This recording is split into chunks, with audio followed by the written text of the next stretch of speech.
안녕하십니까 성도 여러분. 에스라의 나무 강단이 제공하는 성경의 각 책의 기별과 신학, 오늘 다시 공부합니다. 오늘은 17번째 시간으로 역대하의 기별과 신학을 함께 공부합니다. 역대상은 바로 지난 시간에 우리 공부했죠. 역대하 함께 공부합니다. 표제는 역대상과 똑같습니다. 원래 히브리어 성경에는 역대상하가 구분되어 있지 않고 그냥 역대기라고 한 데 붙어 있고, 앞에 뭐 사무엘 상하, 열왕기 상하 다 마찬가지입니다. 한 책인데 이제 70인역부터 상하로 나누었습니다.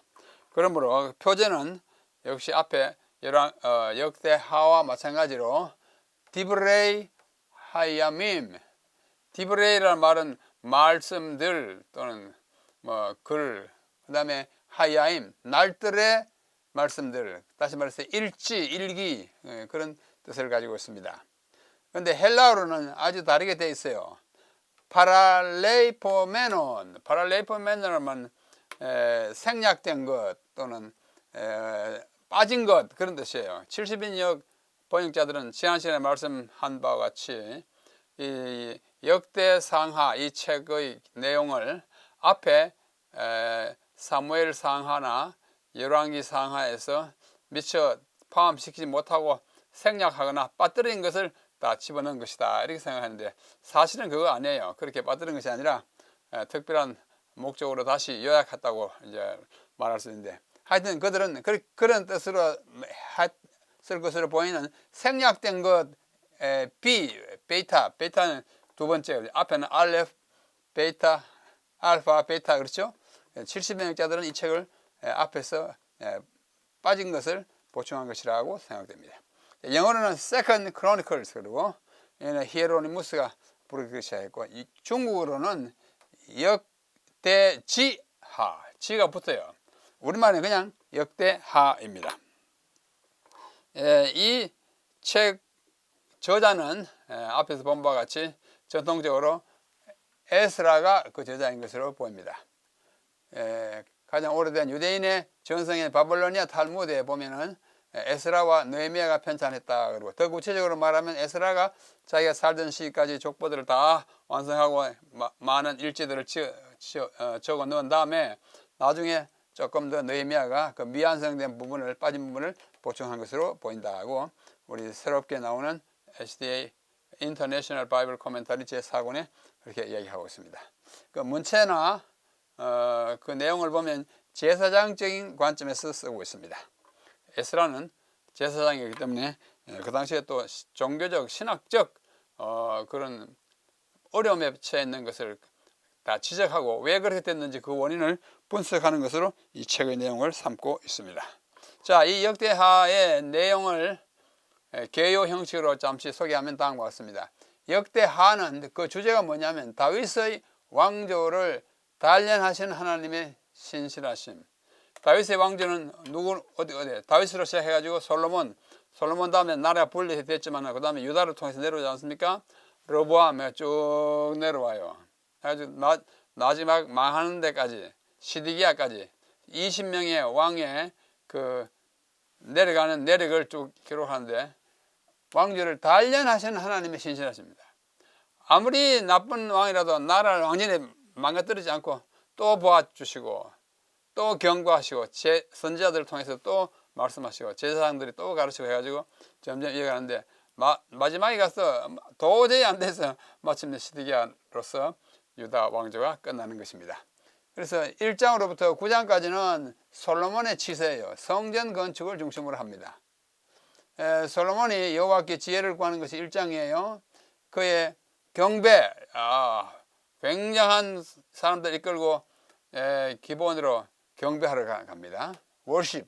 그다음 그의 지혜를 구하죠. 그날 밤에 너에게 뭘 줄까 하니까 나에게 지혜를 주십시오. 지혜, wisdom. 너가 그 지혜를 구했으니 지혜뿐만 아니고 wealth, 부귀도 내가 함께 주겠다 해가지고 솔로몬은 전무후무한 지혜와 부귀의 왕이 되는 것입니다. 그 다음에 성전을 건축하는 일이 있습니다. 성전을 여호와를 위해서 다윗에게 약속한 것이 이제 이루어지는 그런 것이 2장으로 5장까지 건축 자재를 구입하고 2장에 건축을 위한 계획을 세우고 3장 기구들을 배치하고 4장 언약궤를 들여오고 5장 지금까지 언약궤는 딴 데 있었어요. 그렇죠? 있어야 할 자리에 있지 못하고 아주 좋은 하나님의 집에 있지 못하다가 이제 솔로몬이 성전을 짓고 그렇게 오게 되는 것입니다. 그 다음에 여기 6장 7장은 그 지은 솔로몬이 여호와께 그 성전을 봉헌합니다. 그 봉헌하는 기도가 아주 은혜스러운 기도가 길게 나와요. 그렇죠? 그 다음에 회개를 위한 자비의 약속이 7장에 있고 8장과 9장은 솔로몬이 여호와로 인하여 위대함을 이룹니다. 뭐 여러 건축 계획에 나타나는 그의 위대함과 스바의 여왕이 와가지고 그의 지혜를 테스트하는 거, 정말 찬탄을 금치 못하는 그 9장, 그 다음에 거부로서의 그의 위대함이 모든 것들을 다 갖춘 왕으로서의 솔로몬이 나타납니다. 그 다음부터는 이제 10장부터 마지막 36장까지는 솔로몬 다음 이제 나라가 분리한 다음에 누구부터요? 르호보암부터. 르호보암은 솔로몬의 아들인데, 그래서 솔로몬 이후에 르호보암, 아비야, 아사, 여호사밧 위에까지 마지막 20번째 왕인 시드기야까지예요. 주로 개혁 사업을 중심으로 말씀하고 있습니다. 개혁을 할 때마다 그들은 부응했고 개혁이 얼마나 더 필요한지를 그 형편에 의하여 이 기자가 표현하고 있는 것입니다. 그 솔로몬 다음에 분리된 다음에 제 1번째 왕이 르호보암이 인간적인 개혁을 하는 거 10장 12장, 그 다음에 아비야의 개혁 군사적 성공 13장, 셋째 왕 1대 2대 3대예요. 분열된 다음에 아사왕의 개혁의 비극적 결말, 그 다음에 여호사밧의 율법 교육 대성공, 이런 식으로 쭉 내려갑니다. 그 다음에는 개혁을 경멸한 아주 나쁜 새 왕이 정죄를 받는 것이 21장부터 23장에 있어요. 누구요? 여호람, 아하시야, 아달랴 여왕이죠. 여호람이 엘리야에 의해 심판을 받고, 그다음 아하시야는 예후에 의해 죽임을 당하고, 아달랴는 제사장에서 죽임을. 이 사람은 다 우상숭배에 빠지고 하나님을 배역했기 때문에 그들이 당한 심판의 결말을 보여주고 있습니다. 21, 22, 23이에요. 그 다음 24장으로 27장은 아주 개혁을 강행한 네 왕이 있습니다. 요아스의 열심, 아마샤가 유혹되기 전에 성공한 것, 우시아가 심히 강성하기까지 강대해진 것. 우시아는 굉장히 좋은 왕이었어요. 요담이 강행했으나 부패를 막지 못한 것 27장. 이렇게 네 왕이 있고, 그 왕이 5대, 6대, 7대 아달랴고 8대, 9대, 10대, 11대까지 개혁이 이어집니다. 그 다음에 12대 아하스의 우상숭배와 여호와께 순복하기를 강강히 거절한 28장에 나와요. 아주 하나님께로부터 멀리 떨어져 나가는 왕입니다. 그 다음에 그 아들은 또 히스기야는 참 착한 왕이었어요. 갑작스럽고 강력한 개혁을 해가지고 멸망을 면합니다. 그 아들은 또 나쁜 왕이에요. 므낫세 14대예요. 우상숭배와 개혁. 그 다음에 아몬, 요시야도 참 아주 좋은 선한 왕입니다. 34, 35장. 여호아하스 36장, 다 36장이에요. 여호아하스, 여호야김, 시드기야 다 같은 장에 그 치서도 짧고 그들이 한 일이 나쁘고, 그 다음에 애굽으로 잡혀가고 바빌론으로 잡혀가는 이야기들이 36장 마지막 장에 있다가 맨 마지막 두 절에는 결혼 마지막 말인데요. 고레스에 의해서 바빌론 유수가 끝나가지고 돌아오는 이야기를 담고 있습니다. 자, 이 20명의 왕 가운데 유일한 여왕이 있어요. 여왕이 누구예요? 아달랴예요. 이 아달랴 제7대 왕으로 유일한 여왕인데 841년부터 835년까지 다스린 왕인데, 이렇게 생겼다고 AI가 그림을 그려줬습니다. 요즘 AI는 참 신기한 일들을 많이 해줘요. 아달랴 왕의 모습을 좀 그려 보내주시오 하고 제가 누구한테 배워가지고 했더니 이런 모양을 보내줬어요. 이게 뭐 아달랴의 모양과 똑같지는 않겠지만은 참 AI라고 하는 이 특별한 이 참 신기한 물건이 나와가지고 우리가 필요한 것들을 많이 제공해주고 또 뭐 정확하게 그건 아닐지라도 그 비슷한 것들을 제공해주는데 이 아달레아 모습인데 AI가 그린 그림이에요. 자 이제는 역대기를 상과 하를 합쳐서 우리 역대기를 합시다. 역대기가 어떤 특징과 기여를 했는지 함께 뭉뚱그려서 살펴보겠습니다. 왜 뭉뚱그려 살펴보는 거 하니 역대상하는 원래 나눠져 있지 않는 책이에요. 앞에 29장 36장 합쳐가지고 한 장이었습니다. 그래서 다 통틀어서 우리가 함께 봅니다. 첫째, 역대기는 하나님의 시각으로 당시의 역사를 바라봅니다. 하나님이 어떻게 보시는가, 이 역사를 어떻게 바라보시는가. 역대기는 이스라엘 역사의 단순한 반복이 아니라 앞에 이미 열왕기에 많이 나와 있는 거거든요. 그 역사에 대한 하나님의 시각을 보여주는 것입니다. 이 왜 이렇게 됐느냐? 앞에 열왕기에는 그냥 역사만 쭉 사건으로 했는데 역대기는 왜 그렇게 됐는지 그 뒷이야기, 흔히 말하는 비하인드 스토리를 우리에게 가르쳐 주는 거예요. 역대기는 인간의 변덕스러움에도 불구하고 그분의 목적을 성취하고자 그분의 백성을 다스리시는 그분의 통치권, 그분이 누구예요? 여호와 하나님이에요. 하나님의 시각을 보는. 역사를 보면 뒤죽박죽이고 말 안 듣고 왕들이 아주 타락하고 그렇지만 그걸 또 어떻게 하나님께서 다른 방향으로 또 징계도 하시고 훈련도 하시고 해가지고 하나님이 결국은 그 목적을 끝내는 이루어 나가시는 하나님의 시각을 보여주는 것입니다. 이러한 하나님의 시각은 도처에서 드러납니다. 이 역대기 1장부터까지 보면 우리는 이 책에서 역대기 상하에서 다음과 같은 말들이 계속 나타나는 것을 봅니다. 내 백성, 항상 그 백성이 아니고 내 백성이에요. 아무리 타락해도 이스라엘은 내 백성이에요. 하나님이 보시는 거예요. 그 다음에 뭐예요? 여호와의 기름 부음을 받은 자, 왕을 아무리 타락해도 내가 여호와의 기름 부음 받은 자임을 또 강조하는 문구가 자꾸 나옵니다. 언약이라는 말이 자꾸 나와요. 여호와의 언약을 지켜야 돼. 하나님이 언약을 지키시는데 우리도 지켜야 하는 언약. 언약 궤 이야기가 아주 강조되어 있습니다. 앞에는 없어요. 성전 이야기가 강조되고 노하심. 하나님이 너희들 이걸 보고 노하신다. 못마땅하게 여기신다 하는 거 자꾸 말씀합니다. 하나님의 시각에서 보면 그렇게 되는 거예요. 그 다음에 칼에 맞아 죽지요. 그건 단순한 칼이 아니에요. 하나님께서 사용하시는 징계의 수단입니다. 왕국, 나라, 여호와의 눈이 보신다 그렇게 말씀하시고 보좌에 앉으신 여호와, 하나님이 보좌에 앉았다는 말은 뭐예요? 천하만국을 이스라엘이 다스리신다는 이야기예요. 역대기는 히브리인들의 성경의 마지막 책으로서 하나님의 언약 백성을 위로부터 내려다 보시는 하나님의 시각으로서 대미를 장식합니다. 역사가 이렇게 흘러왔다 이런 게까지. 역대기는 뭐냐? 이거 왜 이렇게 됐는지 하나님이 보시기에 이렇고 이것 때문에 이렇게 돼가지고 결국은 이렇게 됐다. 앞으로 어떻게 될 거다. 하나님이 어떤 뜻을 갖고 왜 이렇게 했는지를 보여주는 것입니다. 신학적 해석이라고도 할 수 있습니다. 하나님의 시각으로 보는 역사가 역대기입니다. 둘째, 사무엘서와 열왕기와는 대조점을 이루는 역대기. 역대기는 대조점을 이루어요. 앞에 사무엘상하, 열왕기상하는 뒤에 있는 역대상하와 아주 대조.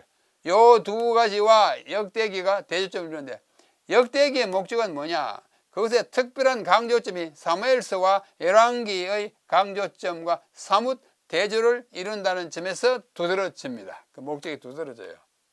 어떤 것일까? 첫째, A.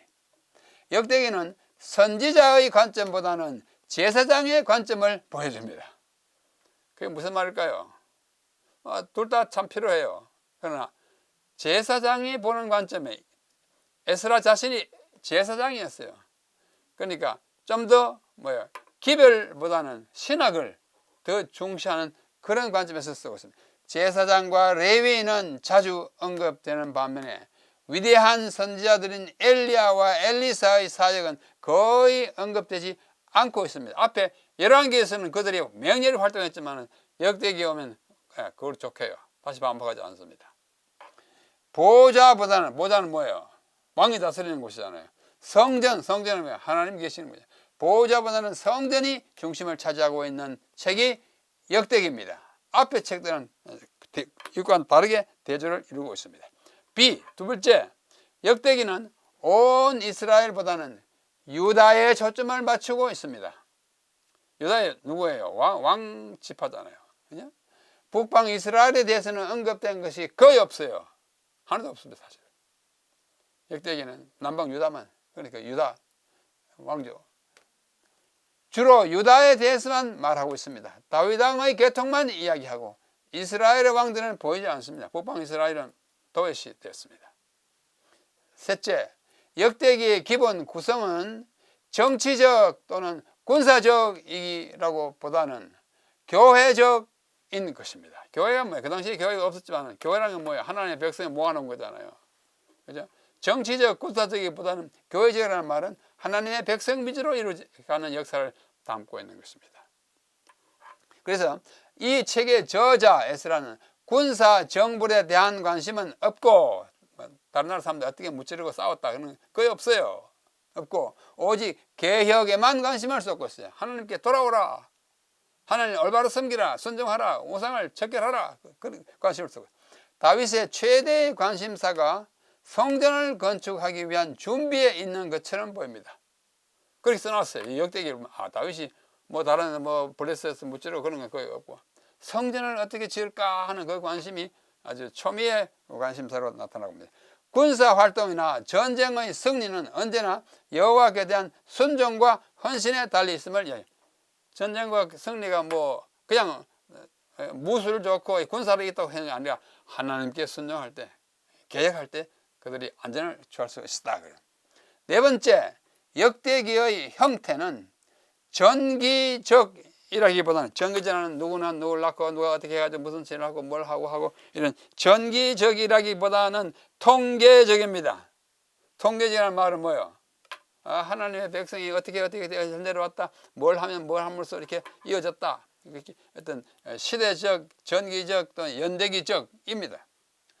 다윗은 기나긴 족보의 통계에서 나오는 것처럼 제시하는 반면 다윗은 족보의 후손으로 옵니다. 아담으로부터 쭉 내려가서 다윗이 왔다 그거예요. 통계적이고 연대기적이에요. 반면에 그가 목자나 조신의 배경을 가진 것에 대해서는 거의 기록된 거예요. 그러니까 목자였다 하는 것은 앞에 있는 걸로 만족하다 썼잖아요. 조신은 뭐예요? 조정의 신하. 그런 얘기는 거의 없어요. 그러나 뭐에 관심이 있어요? 그 족보에는 관심이 있어요. 족보예요. 숫자적인 것이에요. 그래서 위대한 민족으로 회복시킨다는 사실을 최대한으로 백성들에게 알리게 하고야 합니다. 이스라엘이 순종하기만 한다면 위대한 민족이 되는 거예요. 영적인 것이에요. 다음에 다섯 번째, 역대기가 강조하는 문제는 우상 숭배 자체가 아니에요. 그 우상 숭배 왜 일어났습니까? 그 백성이 영적으로 무관심하기 때문이에요. 그 원인을 밝혀쓰는 것입니다. 그렇죠? 열왕기에 4회나 언급된 여로보암의 송아지 숭배가 역대기에서는 단 한 번도 언급되잖아요. 하나님을 떠난 백성이 송아지 자체가 문제가 아닌 것입니다. 마음이 문제인 것이에요. 한 번도 언급되지 않고 솔로몬의 치명적인 죄악인 우상숭배, 솔로몬이 우상숭배 참 많이 했어요. 처첩을 막 1000명이나 거느려가지고 그 여인들이 자기들이 친정에서 가져온 우상숭배 막 하게 산당도 지어주고 했는 그런 건 별로 관심 없고 그냥 지나치고 말합니다. 단지 그가 여호와를 경외할 때 그가 성공했다는 것을 이야기하는 것입니다. 솔로몬의 치명적인 죄악인 우상숭배도 그냥 지나칩니다. BC 586년에 바벨론 포로를 기술하면서 바벨론 망했잖아요. 이제 이스라엘 유다 백성이 하면서도 그 이유는 우상숭배라고 하지 않고 여호와께 주의를 기울이지 않은 것이라고 말합니다. 그들의 주의를 어디로 돌렸어요? 세상적인 것에 돌리고 우상에다 돌리니까 그지. 우상 자체가 좀 문제 삼다기보다 근데 마음이 이미 하나님을 떠났다 이거예요. 영적인 것을 말해요. 역대기는 이런 방향으로 편성되었어요. 이것이 에스라의 역사관입니다. 역사관이 뭐예요? 역사가 어떻게 움직여가느냐? 군사력이 강할 때 이기고 하는 게 그게 진정한 역사 아니에요. 그들이 왜 그렇게 했는지 하나님을 떠나는 그 자체가 문제인 것입니다. 에스라 역사관은 그런 관점이고 그래서 이 에스라가 기록한 역대기도 그런 관점에서 엮어져 나가는 것입니다. 자, 세 번째는 족보가 아주 특징입니다. 역대기에 족보 없으면 인간의 족보가 아주 허술할 뻔했어요. 성경에서 가장 길고 온전한 족보가 역대상에 있으면 역대상 1장으로 9장까지 쭉 역대상 1장 1절 뭐예요? 아담, 셋, 에노스. 이름 3개가 1절이에요. 아담, 셋, 에노스, 게란, 야렛, 말랄 쭉 내려가잖아. 이름으로서 이루어진, 이름만으로 이루어진 절들이 많아요. 여기서는 유다와 다윗을 중심으로 한 족보가 두드러지고 그 다음으로는 레위와 아론을 위주로 한 족보가 눈에 띕니다. 유다는 하나님 택한 백성이 남방 유다이고 뭐예요? 레위와 아론은 제사장 지파지요. 이것은 왕권과 유다 지파, 제사장직이 레위 지파. 그러니까 제사장직이 유다 지파와 레위 지파에게 있음을 확실하게 말해 주고 있습니다. 두 지파가 아주 강하게 이렇게 클로즈업 되어 있는 책이 역대기이다. 자, 아담으로부터 스룹바벨까지 53세대의 명단이 나와 있습니다. 아담, 셋, 에노스, 게난, 말랄렐, 야렛, 에녹, 무두셀라, 라멕, 노아까지 10대예요. 그 다음에 셈, 아르박사, 셀라, 에벨, 벨, 우르, 수, 나올, 테라, 아브라함 여기 20대예요. 아담으로부터 10세, 20세, 20대예요. 그 다음에 또 이삭, 야곱 쭉 내려가지고 결국은 뭐야? 아몬, 요시야, 여호야김, 뭐냐? 브다야. 그 다음에 스룹바벨까지 53대를 쭉 이름을 귀중하게 열거하고 있습니다. 참 특별한 책이에요. 그 다음에 아론으로부터 야뚜아까지 대제사장의 이름이 아주 잘 나타나 있습니다.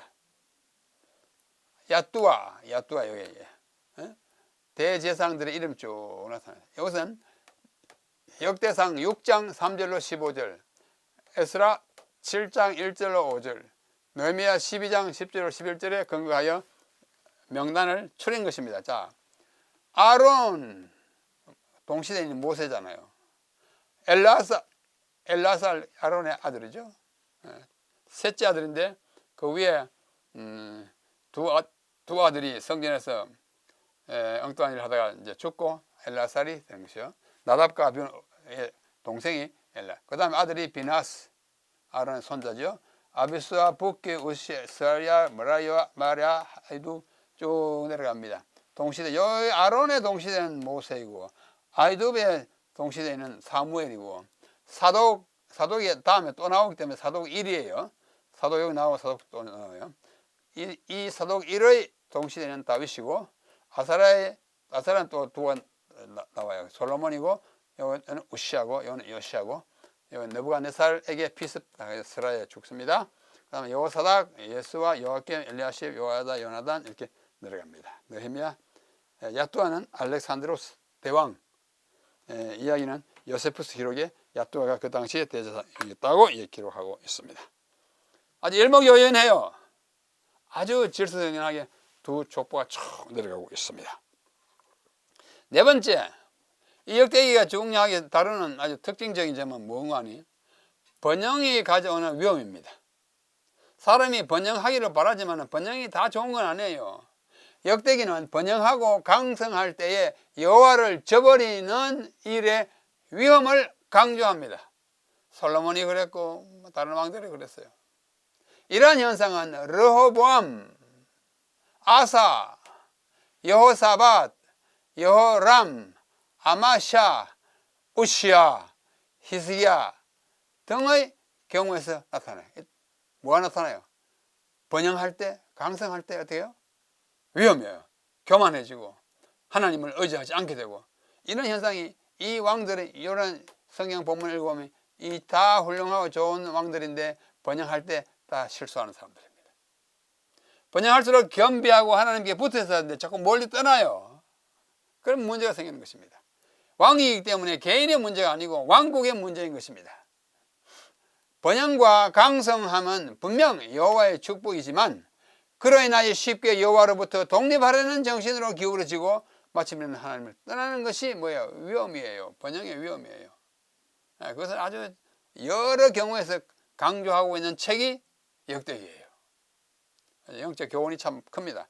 다섯 번째, 여호사밧의 순회 성경 컨퍼런스가 다른 데는 없는데 역대기에 특별히 기록되어 있어요. 저도 이것을 준비하면서 성경을 다시 보니까 정말 좋은 포인트예요.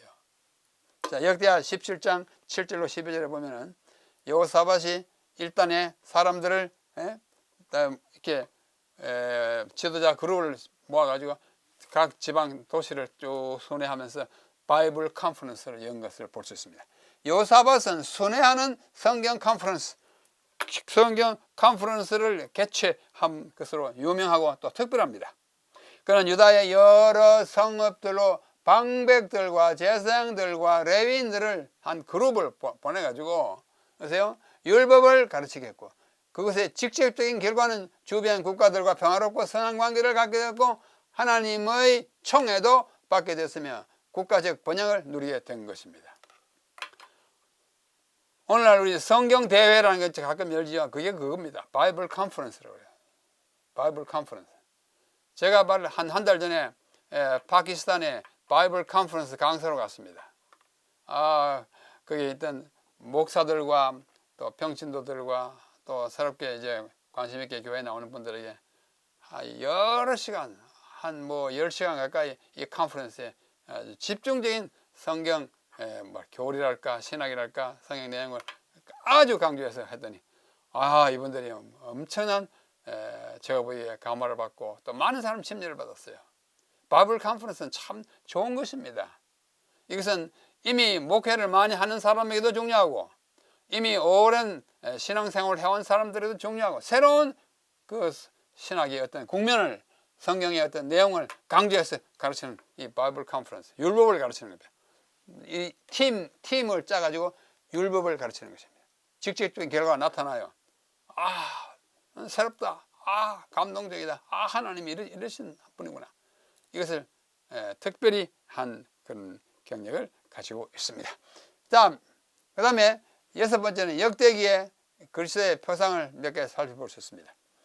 앞에서도 언급했듯이 다윗과 솔로몬은 역대기에 등장하는 가장 뚜렷한 그리스도의 표상들입니다. 다윗은 왕으로서, 솔로몬도 왕으로서, 특별히 성전을 건축하는 사람으로서, 그렇죠? 이들은 왕으로서 이스라엘의 왕 되시는 그리스도를 가장 직접적으로 예표하고, 특히 역대상 1장 9장에 수록된 족보는 단순히 한 가문의 족보가 아니라 그들의 후손으로 올 메시아를 예상시키는, 기다리게 하는 구속사적인 의미를 담고 있는 족보예요. 많은 사람들이 그럽니다. 이 많은 이름이 쓸데없이 지면만 많이 차지하고 왜 써놨나? 왜 써놓은 게 아니에요. 정말 써놓을 필요가 있어서 놓은 것입니다. 그걸 봐야 되게요. 메시아의 혈통이 정확한 혈통이고 약속대로 온 사실을 증명하는 가장 훌륭한 한 증거물이기도 합니다. 다윗은 왕국의 기초를 튼튼하게 놓은 왕으로서 영원한 왕국을 다스리실 그리스도를 표상하며, 솔로몬은 성전을 건축한 왕으로서 성전의 실체가 되시고 하늘 성전의 주인이 되시는 그리스도를 예표합니다. 이것은 다윗에게 하신 언약을 성취하는 것입니다. 사무엘하 7장에 나타난 다윗의 언약이 있어요. 그 언약을 성취하는 것이 바로 궁극적으로 메시아가 예수님이 성취하는데, 그래서 마태복음 1장의 족보에 보면 1장 1절에 아브라함의 아들, 다윗의 아들 예수 그리스도, 다윗의 아들이에요. 솔로몬이 1차적인 아들이지만 궁극적으로 예언의 아들은 예수님입니다. 그것을 성취하는 것을 우리에게 느끼게 하고 미리 예감하게 하는 책이 역대기인 것입니다. 여기 사무엘하 7장에 있는 다윗의 언약이 있어요. 여호와가 또 내게 이르되 여호와가 너를 위하여 집을 짓고 내 수완이 차서 내 조상들과 함께 누울 때에 내가 내 몸에서 내 씨를 내 뒤에 세워 그의 나라를 경고케 하고, 솔로몬을, 그 다음에 그는 내 이름을 위하여 집을 건축할 것이요. 솔로몬이 건축했잖아요. 나는 그의 나라 왕 위를 영원히 경고하리라. 한동안 경고했는데 또 오래 가긴 했지만 아주 부실하게 갔어요. 분리돼서 나누기도 하고 쿠데타를 일으키기도 하고 막 벌받아서 막 잡혀가기도 하고 참 요란한 그런 역사를 가죠. 그러나 그럼에도 불구하고 그 나라를 놓치지 않습니다. 붙드십니다. 또 회복시키시고. 그래도 또 실패하지만은 진짜 다윗의 언약의 대상인 예수님이 다윗의 후손으로 와서 영원히 다스릴 나라를 앞으로 내다보는 것이 이 다윗의 언약의 궁극적인 성취인 것입니다. 자, 역대기에는 한 11개의 기도가 포함되어 있어요. 기도. 야베스의 기도, 그 유명한 야베스의 기도 있죠. 한 절밖에 안 되죠. 그러나 사람들이 굉장히 그 기도를 참 좋아해요. 각자 보시기 바랍니다. 역대상 4장 10절. 영적인 번영을 위한 기도입니다. 그 다음에 다윗의 기도 4개 있고, 솔로몬의 기도 3개 있고, 아사의 기도 있고, 여호사밧의 기도, 므낫세의 기도가 쭉 있습니다. 좀 특별해요. 다른 데보다도 이 기도가 특별히 잘 강조해요. 하나님에게 붙어 있기 위한 노력이 기도잖아요. 그래서 이렇게 많이 기도를 빠지 않고 다 기록한 것입니다. 자, 이렇게 역대기가 가지고 있는 특징이 많이 있는데, 이 역대기에 있는 또 하나의 가장 큰 특징이 있어요. 그게 뭐냐면 음악의 강조예요. 음악의 강조입니다. 앞에 있는 열왕기나 사무엘에는 음악에 대한 강조가 하나도 없습니다. 참 이상해요. 역대기에 오면 음악에 대한 강조가 많습니다. 구체적인 예를 들겠습니다. 첫 번째, 레위 자손들이 음악을 담당하는 이야기가 여기에 딱 기록되어 있어요. 각자 읽어보시기 바랍니다. 레위인들이 음악을 담당하고 열왕기에 없어요. 다윗이 합창단과 관현악단을 조직합니다. 역대상 15장에 있어요. 다른 데 없어요. 악기로 찬송하는 자가 4,000명이 된다. 역대상 여기만 있어요. 다른 데 없어요. 신령한 노래를 부르는 찬양대 대원이 288명이다. 여기만 있어요. 역대상에만. 참 신기합니다. 재금, 바이올린 같은 거, 비파, 수금, 나팔 등으로 찬송한다는 말이 여기만 있습니다. 참 신기해요. 성전 낙성식을 위한 찬양대가 있습니다. 역대하 7장. 솔로몬이 제사를 드릴 때 찬송한다는 얘기가 여기만 있습니다. 참 신기해요. 여호사밧이 경배할 때 레위 사람들이 큰 소리로 여호와를 찬송한다는 말이 여기만 나옵니다. 역대하 20장에 나와요. 또 있어요. 전쟁터에서도 군악대가 응화를 부릅니다. 역대하 여호사밧 때. 요즘도 이제 군에 군악대가 있죠. 막 행사 때도 하고 전쟁 나면 막 격려하고 하지 않습니까? 군가를 부르고. 그때도 그랬어요.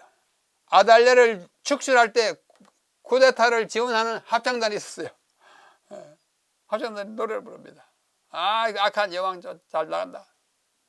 11번째, 히스기야는 예배 개혁을 일으키고 예배가 아주 강조되어 있어요. 재금과 비파와 수금을 연주하고 시와 노래와 나팔 소리와 함께 경배합니다.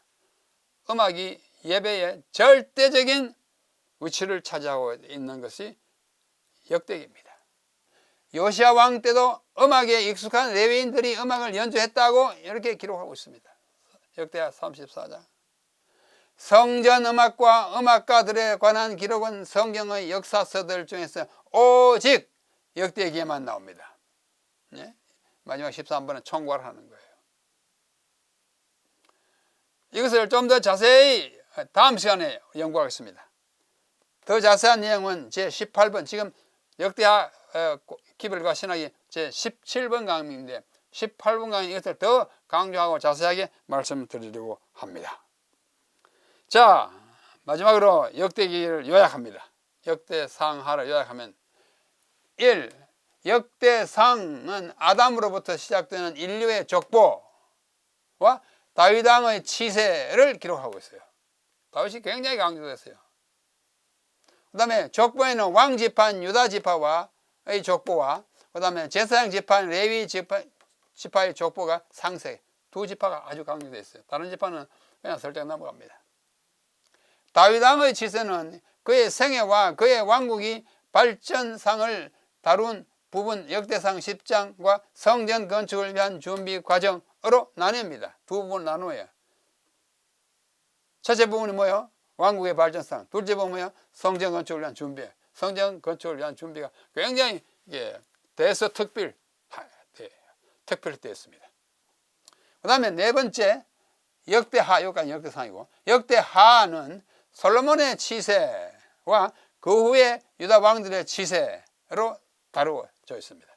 나눠서 다루어지고 있습니다. 시드기야까지 쭉 내려가다 마지막에 다 망하고 맙니다.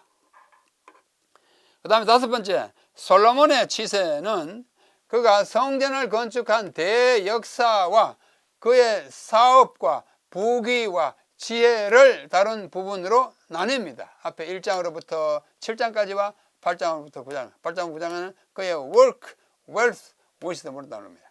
이어서 유다를 통치한 20명의 왕들의 치적이 자세히 다루어져 있습니다.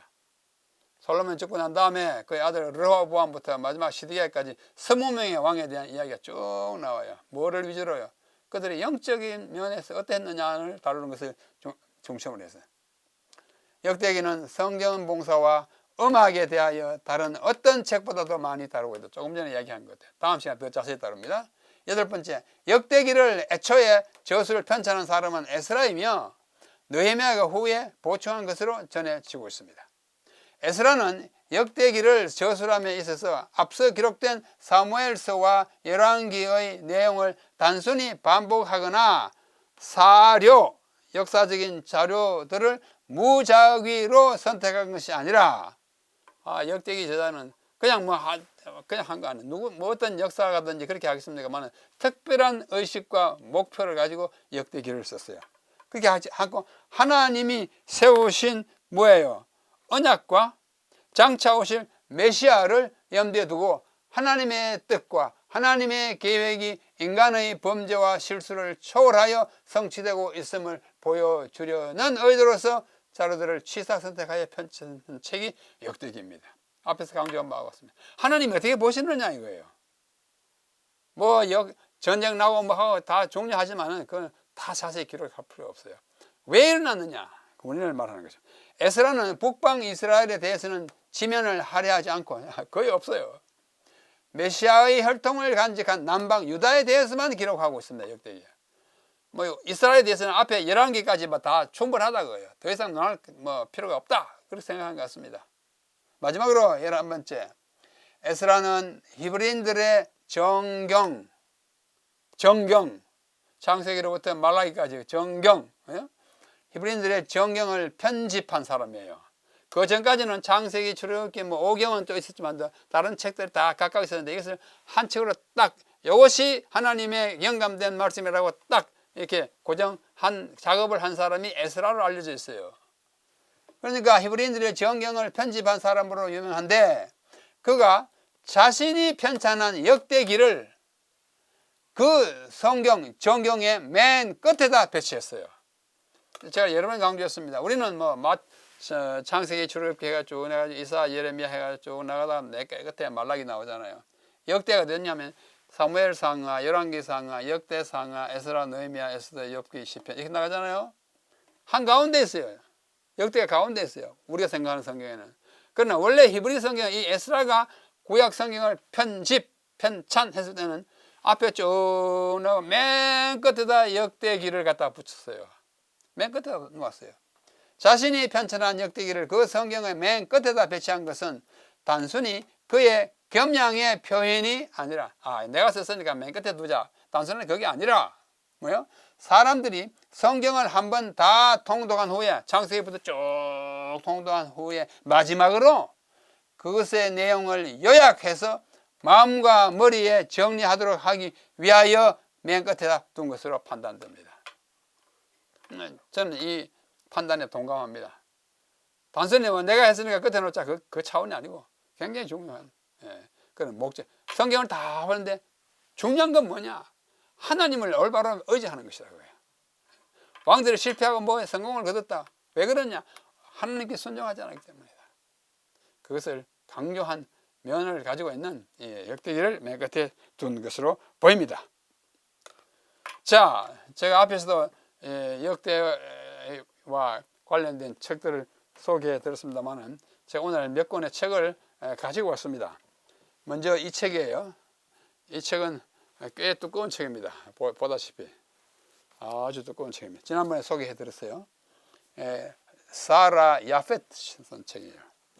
어마어마한 책입니다. 역대기를 이렇게 이게 1100페이지 돼요. 이런 책이고 아마 역대기를 주석한 책들 중에 가장 광범한 주석입니다. 그 다음에 이쪽 책은 요것인데요. 요거예요. 딜라드라는 사람인데 제가 보기에 참 실용적으로 참 잘 썼습니다. 깊이도 있고 또 내용도 아주 훌륭한 책입니다. 제가 이런 책을 왜 소개해 드렸냐면 성경 가운데 가장 소홀히 다루어지는 책이 역대입니다. 가장 적게 읽고 그 중요성을 가장 지나치기 쉽고 좀 이렇게 덜 좋아함을 받는 책이 역대기인데, 그러나 따지고 보면 굉장히 중요한 책이에요. 또 다른 책은 이 책입니다. 이 책이요. 이 책인데 그 책 내 제목이 뭐냐면 Reshaping of Ancient Israel History and Chronicle. 역대기에서 고대 이스라엘 역사를 reshape, 재형성하는 면에 대하여 나눈 책이에요. 정말 좋은 책입니다. 굉장히 좋은 책이에요. 칼리미라고 하는 사람이 쓴 책입니다. 제가 이 책을 보면서 공부 많이 했고 많이 정보를 얻게 되었습니다. 그 다음에 마지막 또 한 책이 더 있어요. 요 책입니다. Lord Song. 요거예요. Lord Song. 여호와의 노래. 아까 말씀드렸잖아요. 역대기에는 다른 어떤 책에서도 없는 성전 봉사와 음악에 대하여 굉장히 많이 기록하고 있어요. 이 책을 쓴 사람은 클라이닉이라는 사람인데, 클라이닉. 이 사람은 이거로서 박사학위를 받은 논문입니다. 이게 정말 그 시각이 훌륭한 책입니다. 제가 역대하의 주석을 쓰면서 한 학자로부터 이 책을 보았느냐 그래서 아직 책을 보지 못했다고. 그 책을 보면 참 많은 걸 배울 거라. 그래서 제가 얼른 주문해가지고 책이 왔어요. 보니까 보기에는 뭐 이렇게 간단하게 배우지만은 그 내용이 정말 비범한 시각을 가진 사람이 역대기 상하에서 음악이 얼마나 중요하게 되었는지를 우리에게 보여주는 책이었습니다. 그래서 제가 사실 여기에 있는 여기에 이제 열왕기 상하, 역대 상하인데요. 역대 상하, 제가 역대 상하를 제가 썼습니다. 이 주석에 이것을 쓰면서 이 책에서 도움받은 것이 참으로 많음을 여기서 고백합니다. 혹 이 책들을 읽을 관심이 있으신 분들은 주문해서 사시면 여기 제가 보여드렸으니까 눈을 번쩍 뜨게 하는 그런 효과가 있을 것입니다. 자, 이상으로서 역대하의 기별과 신학 공부를 여기서 마치고 다음에는 에스라, 느헤미야, 에스더로 넘어가겠습니다. 모쪼록 좀 소홀히 되고 또 많은 사람들의 관심을 크게 끌지 못하는 역대상하의 내용을 주의 깊이 보면 정말 우리가 성경에서 찾아야 할 깊은 영적 교훈을 발견한다는 사실을 말씀드리면서 오늘 여기서 그 공부를 마치겠습니다. 다음 시간까지 안녕히 계십시오.